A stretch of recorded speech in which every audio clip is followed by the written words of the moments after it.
নদীর পাড়ে আসছি, ফরেস্ট বাথ হলো। এখন নদী দেখি।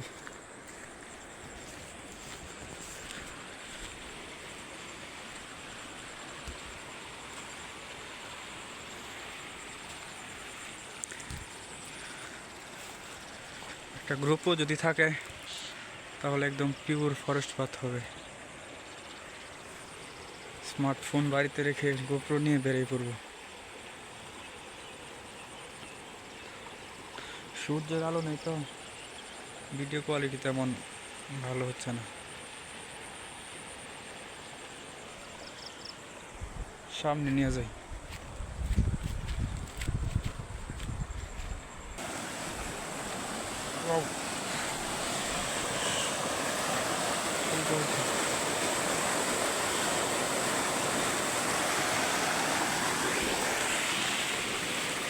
প্রচুর পানি।